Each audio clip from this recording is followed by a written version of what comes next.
The summer of 1942 brought an unlikely sight to the battlefields of northern France. When German Panzer crews first encountered the British Churchill tank during the ill-fated Dieppe Raid on the 19th of August, their first reaction wasn't fear, it was laughter. To them, it looked like a relic from the trenches of 1918, a hulking, slow-moving box that crawled across the beaches while their Panzer IVs darted about with ease. German after-action reports from Dieppe dripped with condescension. One commander sneered that the Churchill was a mobile pillbox, and it was not meant as praise. Their contempt seemed justified. German intelligence had recorded the Churchill's top speed at barely 15 miles per hour, compared to the Panzer IV's lively 25 miles per hour. In a military culture shaped by blitzkrieg, speed, surprise, and relentless momentum, a tank that couldn't keep up with advancing columns was worse than obsolete. It was a liability. German crews mockingly dubbed it the Infanteriepanzer, infantry tank, and said it as an insult. Its appearance did little to improve impressions. With tall, slab-sided armor and tracks running the full length of its hull, the Churchill looked primitive beside the sleek, sloped armor of German designs. To the Wehrmacht, it seemed the embodiment of British backwardness. Dr. H.E. Merritt, the tank's designer, had created something that appeared to ignore every modern lesson in armored warfare. German engineers emphasized low silhouettes and angled armor for deflection. The Churchill stood upright like a fortress, presenting a target large enough to make any gunner smile. Its main weapon, a 2-pounder gun, was already obsolete in 1942, incapable of penetrating the frontal armor of the Panzer IVs it was meant to fight. At Dieppe, the Churchill's debut seemed to confirm every German assumption. Of the 58 tanks that landed, not one made it back. Some bogged down in the shingle, others were destroyed by anti-tank guns that found the slow-moving targets insultingly easy. Those still running were abandoned when the raid descended into chaos. German recovery teams towed several Churchills away for study, and their technical reports mocked nearly every detail. The suspension was unnecessarily complicated. The tracks prioritized traction over speed, a foolish trade-off in blitzkrieg warfare. Some analysts concluded the tank reflected British desperation, a design born of panic, not planning. They were only half wrong. What they couldn't yet see was that they had judged the Churchill in the one place it was never meant to fight. They had tested a climbing tank on a flat beach, like judging a mountain goat's worth by watching it swim. The Churchill had been designed for an entirely different purpose, one that seemed archaic to Germans who fought across open plains and deserts. But not all battles were fought on flat ground, and soon both sides would learn that speed wasn't the only kind of strength that mattered. To understand the Churchill, one has to return to Britain's darkest hour, June 1940. The evacuation of Dunkirk had just ended. The British Expeditionary Force had escaped, but almost every tank, gun, and vehicle had been left behind in France. Britain now faced a very real threat of German invasion, with little more than rifles to defend itself. In that panic, the War Office made a decision shaped entirely by fear and memory. They would build a new heavy infantry tank, one designed not for sweeping maneuvers but for brutal, close-quarters battles across fortified terrain. The specifications drafted that July read like something from another era. Planners, many veterans of the First World War, expected the next fight to resemble the summer, not the Sahara. They envisioned trench lines, bunkers, and pillboxes dominating the battlefield. The new tank would have to climb steep banks, cross wide ditches, and support infantry under fire. Speed was an afterthought. Climbing power and armor were everything. Vauxhall Motors received the contract in mid-1940 with a nearly impossible deadline, prototypes within a year. Chief designer Harold Drew and his team worked around the clock, producing blueprints in just 4 months. By June 1941, barely a year after the order was issued, the first Churchill tanks rolled off the production line, a development pace so fast it bordered on reckless. The result was a tank rushed into service before it was truly ready. Mechanical problems plagued it from the start. Early Churchills suffered breakdowns so frequent that German scorn almost seemed owned. The Bedford engine, derived from a civilian bus motor, overheated constantly, transmissions jammed, and gearboxes cracked under stress. What the Germans saw at Dieppe wasn't a finished weapon. It was a prototype fighting for its own survival. Yet beneath the clumsy exterior mechanical flaws lay something remarkable, a machine built for a war that hadn't yet arrived, one where its peculiar strengths would prove decisive. The gearbox, a complicated unit built to manage the tank's 40-ton bulk, failed with depressing regularity. Tracks slipped free of their rollers, electric shorted out, and coolant leaked from every joint. During 1941 trials, some Churchills broke down before leaving the factory yard. One internal report estimated an average service life of barely 100 miles before major repairs were needed. By early 1942, frustration reached Parliament itself. A committee debated scrapping the entire program. The Churchill had devoured precious resources Britain could ill afford, only to produce a tank that seemed allergic to reliability. Critics mocked its very premise, born from trench warfare fears that no longer fit the war's reality. Battles now raged across deserts and steppes, not mud-churned no-man's lands. What use was a lumbering trench crosser when the army needed agile, hard-hitting tanks to face the Germans on equal terms? Even Winston Churchill, the man whose name the tank carried, though not his design, nearly became its executioner. He loathed its early performance and said so in language that scorched cabinet meetings. Only a handful of senior officers, convinced the basic design held promise, persuaded him to spare it. Vauxhall's engineers returned to their drawing boards and workshops, dissecting every weak point, redesigning, testing, and rebuilding until the machine at least functioned. By mid-1942, the Churchill Mk3 had resolved many of its worst mechanical failings. The version that landed at Dieppe, still flawed, was finally robust enough to reach battle in one piece. Whether it could redeem itself, there was an open question, one that German mockery seemed to have answered already. Beneath the surface, though, lay a deeper philosophical divide between British and German armored design, one rooted as much in doctrine as in engineering. German armored tactics, refined through Poland, France, and the Soviet Union, treated tanks as instruments of maneuver, not endurance. Panzers were never meant to duel other tanks. Their role was breakthrough, slashing through enemy lines, rolling into the rear, collapsing defenses through speed and shock. The Panzer IV, the Wehrmacht's mainstay by 1942, could hit 25 miles per hour on roads and around 16 miles per hour cross-country. Its later models carried the deadly long-barreled 75mm gun, capable of destroying almost any Allied tank at range.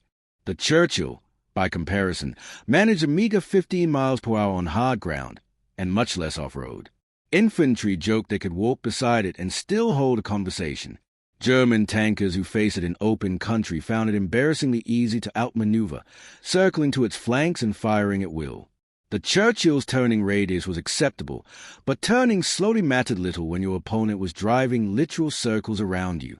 On open plains, the natural habitat of German armor, it seemed doomed to fail. Yet speed was never the Churchill's purpose. British engineers had made a deliberate trade-off that baffled German analysts studying captured examples. The Churchill's track stretched nearly the entire length of its hull, roughly 13 feet of ground contact. The Panzer IV's was closer to 11. That extra surface area distributed the Churchill's 40 tons more evenly, giving it a remarkably low ground pressure of about 14 pounds per square inch. The Panzer IV, though lighter, exerted nearly 16. Ground pressure may sound abstract, but it's a difference between sinking and climbing, between getting stuck or rolling on. The lower the pressure, the better the grip, the less the chance of bogging down in mud, snow, or rubble. It also meant the Churchill could tackle gradients other tanks couldn't touch. Its designers had built a vehicle that treated every patch of earth as potential quicksand and armed it to cross anyway. To German eyes, this was needless over-engineering. Why sacrifice speed and overcomplicate suspension for traction few battlefields demanded? The answer lay in geography and mission. German tanks were made for the open reaches of Eastern Europe and the flat deserts of North Africa, places where mobility was life. British infantry tanks, like the Churchill, were conceived for an entirely different role, supporting soldiers in close assaults on fortified positions. They had to crawl where men could crawl, climb where men could climb, and keep firing while doing it. For such a tank, speed was irrelevant. Power, grip, and stability mattered far more. German doctrine had no real equivalent. Their nearest comparison, the Sturmgeschütz 3 assault gun, was still designed for mobile warfare, not for grinding up steep slopes or clawing through ruins. To German planners, the idea of deliberately building a slow tank seemed almost perverse, a betrayal of everything Blitzkrieg had achieved. Yet that same blind spot meant they never truly explored the physics of climbing in 40 tons of steel. Why would they? In their world, tank battles happened on open plains where velocity ruled. But war, as it would turn out, had other terrains in mind. The physics of climbing in a 40-ton steel machine are far more complex than they seem. When a tank ascends a steep incline, three competing forces decide its fate: the engine's power pushing it forward, gravity dragging it backward, and the friction between its tracks and the ground that determines whether it climbs, or simply spins and slides. Miscalculate any one of these, and your tank turns into an oversized sled sliding in reverse. The Churchill's designers understood this problem in mathematical detail, even if their solution appeared eccentric to everyone else. Track design plays a larger role in a tank's performance than most realize. The Churchill's tracks were built with broad, flat plates and deep cleats designed to bite hard into soft ground. Each plate measured about 14 inches wide, spreading the tank's weight and giving it multiple gripping points. Yet width alone wasn't the secret. The Churchill used a distinctive two-pitch track pattern, alternating long and short plates around the circumference. This created a broken, irregular contact rhythm that disrupted slippage. If one section began to lose traction, another was already catching hold. German Panzers, by contrast, used single-pitch tracks that were simpler to produce but provided a uniform slip pattern, fine on solid ground, disastrous on loose slopes. Suspension was where the Churchill truly defied convention. Most contemporary tanks use torsion bars or leaf springs, excellent for cushioning fast cross-country travel. The Churchill, built for an entirely different world, relied on coil springs and 11 small road wheels per side. To German engineers, it looked absurdly overcomplicated. More wheels, more parts, more failure points. But there was method in the madness. Those 11 wheels kept constant pressure along the entire track, conforming to uneven ground. If one hit a rock, another 10 maintained grip. Larger wheeled tanks lost contact over bumps, small moment of weightlessness that could prove fatal on steep climbs. The Churchill center of gravity was another quiet triumph of engineering. Despite its tall frame, over 8 feet high, the internal mass at just 3.5 feet above the ground, thanks to a low-mounted engine and compact turret. A low center of gravity drastically reduced backward pitch when climbing, the difference between cresting a hill and toppling over it. German tanks, optimized for speed, often had higher centers of gravity, making them more prone to tipping on extreme slopes. Ground pressure completed the equation. The Churchill's 14 pound per square inch meant that even on a 30-degree incline, its track stayed below the soil shear limit, maintaining traction instead of tearing through it. A Panzer IV, with 16 psi, sat right on the edge. On the same slope, its tracks would churn, dig, and finally slide. These weren't theoretical numbers. They were physics about to be tested under fire. Tunisia, early 1943, provided the proving ground. After Operation Torch pushed Axis forces east, Allied troops found themselves in the Jebel Hills, a world away from the flat, fast deserts of earlier campaigns. Hey, war became a battle with geography itself, steep ridges, rocky ravines, and climbs that made tanks look absurd. On the 27th of February, 1943, near Hunt's Gap, the Dorsets learned this firsthand. Ordered to capture a German-held ridge, they advanced under punishing fire. Supporting them at the valley floor were Churchill from the North Irish Horse. Their role was to cover the infantry, not scale the slope. But as casualties mounted, their commander made an audacious decision: to climb. The Churchills turned toward the ridge and began their improbable ascent. Witnesses said the gradient was so steep that from below, only the tank's undersides were visible. Engines screamed, tracks clawed, and the ground seemed to crumble beneath them. But they kept moving. German defenders at the top watched in disbelief, certain the British machines would stall or slide. They didn't. 10 grueling minutes later, 3 Churchills emerged over the crest, 40 tons of steel appearing where no one believed they could. The German line broke almost instantly.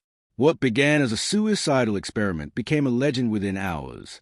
Reports of mountain-climbing tanks spread across Tunisia. Within a week, other Churchill units began repeating the feat. On the 6th of March, 1943, during fighting near Medjez el Bab, Churchills of the 51st Royal Tank Regiment did it again, scaling terrain so steep that engineers later measured gradients exceeding 35 degrees, slopes previously thought impossible for armored vehicles. The infantry tank, once marked as a relic, had just rewritten the laws of what tanks could do. The Royal Tank Regiment clawed up slopes to support infantry attacking German strongholds overlooking the Medjugorje Valley.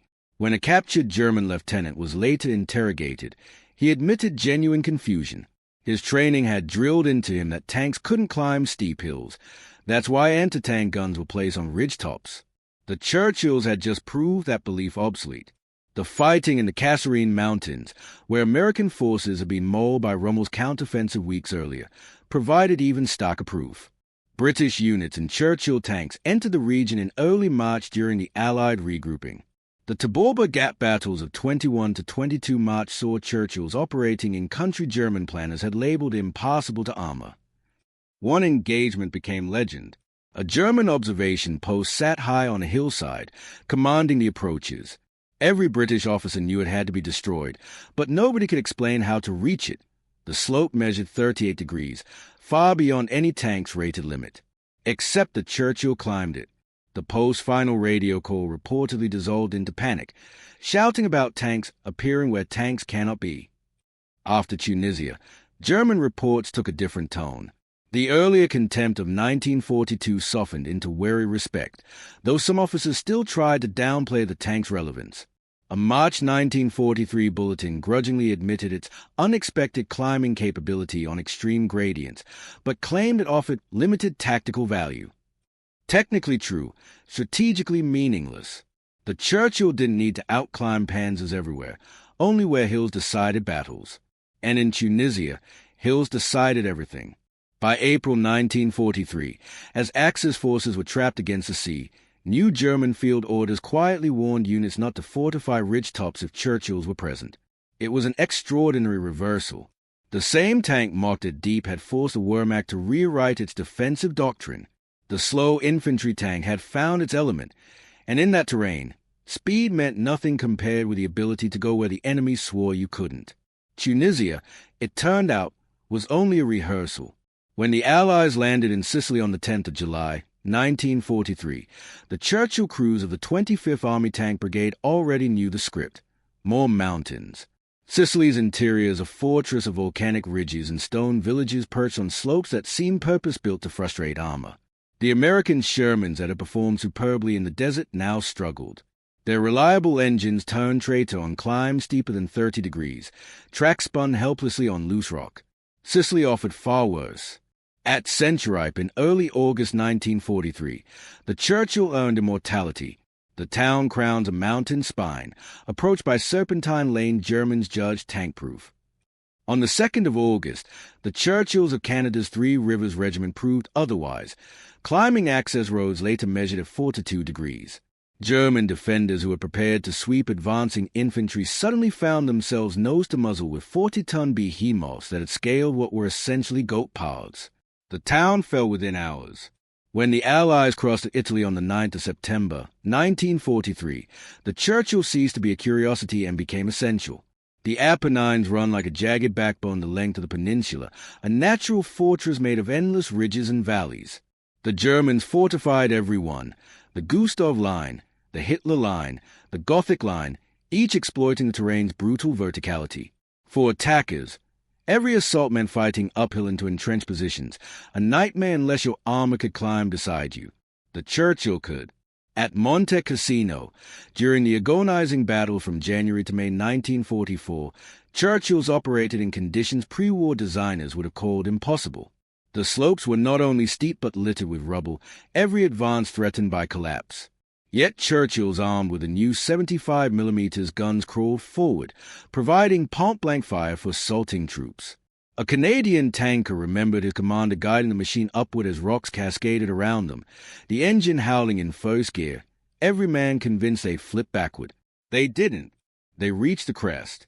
By the time of the Gothic Line that autumn, no one doubted the Churchill anymore. It was a tank that could go anywhere. By the battles of autumn 1944, the Churchill had evolved into the undisputed tank of choice for mountain warfare. British and Canadian infantry formations actively requested Churchill support whenever assaults involved climbing hostile slopes. The numbers tell the story vividly. During the Northern Apennine operations of September and October 1944, Churchill crews fought on gradients averaging 38 degrees, with several confirmed climbs surpassing 4 to 5. To visualize that, a 4 to 5 degree slope means gaining 1 meter of height for every meter forward, a climb that looks almost vertical from below.